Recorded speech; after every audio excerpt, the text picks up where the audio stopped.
So I know I'm a day late talking about this. Obviously, the Taurasi stuff happened last night, so we basically had to mainly cover that. Obviously, it was the that was the big deal that happened. But you've now got Lexi Hull, who really stepped up. She really did step up, and I think it's got to be something that's acknowledged. It really is. But before we get on to any of that, lads, we have added some new things to the merch store in the Icon collection. We have added some DT, a DT long sleeve t-shirt, DT long sleeve t-shirt in orange, DT t-shirt orange, and all at very good prices. Premium t-shirts and the old DT hoodies. So if anyone is interested, it's there. If you're not, cool. I basically make literally 99 cents profit on each of them. So it's just if it's cool merch people want to buy. So deciding to put it out because I think people might have an interest in it. Either way, though, let's talk about Lexi Hull's performance, and the Rose are looking way better without Copper.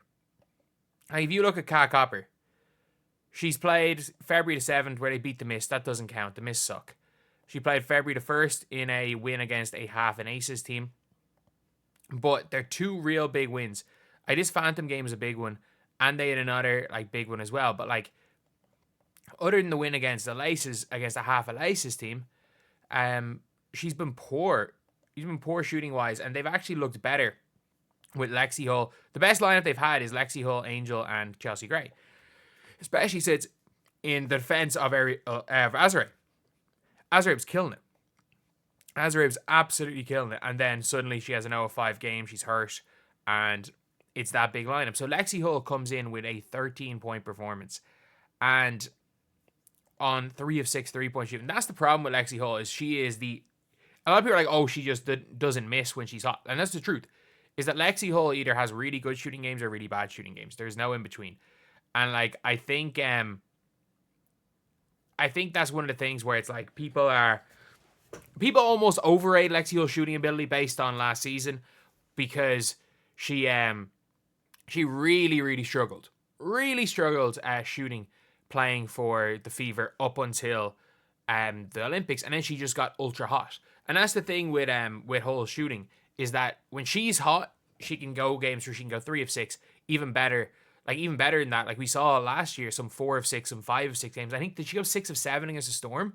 That game where we can see big performances. But the one thing you're always getting from Lexi Hull is you're always getting the effort. You're always getting the effort. You're always getting the defense. You're always getting the, you're just getting good hustle basketball, which, again, is that something that is going to be a star player? No, but she's going to be a hell of a role player. And as we see, has she gone above with that game? Has she gone above the bottom in stats? No, Lexi Hull is still second last in points per game, but she is... Wait, Kiki Jefferson. What did Kiki Jefferson do? She had 12 points for the Laces. Kiki Jefferson is outscoring her in points per game. Dear Lord, at least she's ahead of Ariel Atkins. But it is mad. Katie Lou Samuelson's actually doing well. I stand by this. If Christy Wallace had have said she was leaving before Katie Lou Samuelson's buyout, Katie Lou would have never been bought out. I mean that. I actually don't think Katie Lou would have been bought out. I think they just go in with this team this season. Because Katie Lou, in fairness to her, is actually outperforming Satu at the minute. But she's still quite low in the points per game, but her minutes are going up, and you can see, even when Copper's there, the team is so much better, that Rose team. And that Rose team, are they second in the standings now? They've gone to second in the standings because the Laces have lost 5 of their last 6 games. The Laces went 4-0 and are now 5-5 because Alyssa Thomas is injured. Their whole team is injured. Who even played the last Laces game that they lost? I have absolutely no idea who played the last game the Laces lost. They got killed by the Mist, and the Mist stink. McBride, Heidemann. Oh, Alyssa Thomas played, in fairness to her. She played. So at least, this is a team. In fairness, fair play to the Mist. This isn't a bad Laces team. But no Tiffany Hayes, no Jackie Young, no Kate Martin. it's still a bit of an iffy one.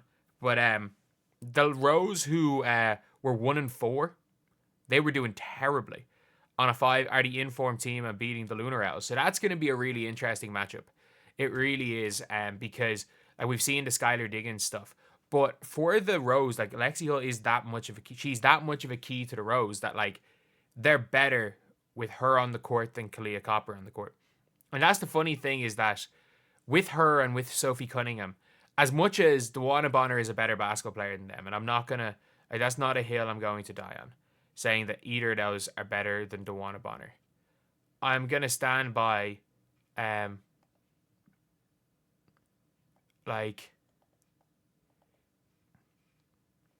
stand by that. It is a funny thing though that you've now got Lexi Hull who could get in. Lexi Hull and Sophie Cunningham could end up being in a situation where the team functions better with them on the floor than Dewana Bonner. Or maybe the team functions better on the floor with them than, probably not a Kelsey Mitchell, but them than a Natasha Howard with Bonner at the 5. It's a really interesting one, but Lexi Hull is at least showing. She's showing in Unrivaled. And even though obviously, like I said this in the video, and I'm like, the Fever players are struggling, that it's like for her, it's just her shot has been struggling. And in fairness to her, her shot came back in the last game. So I'm not going to jump the gun on this. And I'm not going to be out there talking about how like she's going to be this unbelievable player. Oh, she's going to come into next season and shoot the lights out. But what Lexi is going to do is she's going to come in next season. She's going to be a really, really good glue player. Really good player off the bench. A player that one game might play 8 minutes. Another game might play 28 minutes. And you know you're going to be getting 100% effort from Lexi Hull. And she's coming into a contract year as well. So maybe it's not the full... She's not going to get like major money, but she'll get decent money. And as long as she stays as like the that type of player, like nobody's ever hated the glue guy. Nobody's ever hated a good glue guy. Like someone that just comes in, gives 100% effort. No one's ever hated the hustle player in basketball. And with all the outside like endorsements that she's getting, she's going to make a damn fortune by staying in Indiana. I could see her being a Sophie Cunningham and taking team-friendly contracts to make sure that, you know, she's always there with Caitlin Clark to make as much damn money off the court as possible. But anyway, yeah, a really solid game for Lexi Hull. Really solid couple of performances. And the fact that even though she hasn't been, like, as an individual player, she hasn't been unbelievable Unrivaled. You can see a lot of, like, funnily enough, the link up between her and Angel Reese is really good. It's really, really good. And obviously, she's one of those players a little bit like a Kate Martin where she's great playing off players that are doing well. Her link up with Chelsea Gray as well, like she's great as a tertiary or a fourth option on the floor, maybe even a fifth option, which again, it's hard to being somebody that can be a good third, fourth, and fifth option is very, very, especially in the WNBA, because of the lack of 3 and D players. There's a lot of 3 and no D and D and no 3 players. It becomes, if she can shoot the ball even at a 32% rate next season, she's so valuable to franchises. But anyway, I'll see you guys.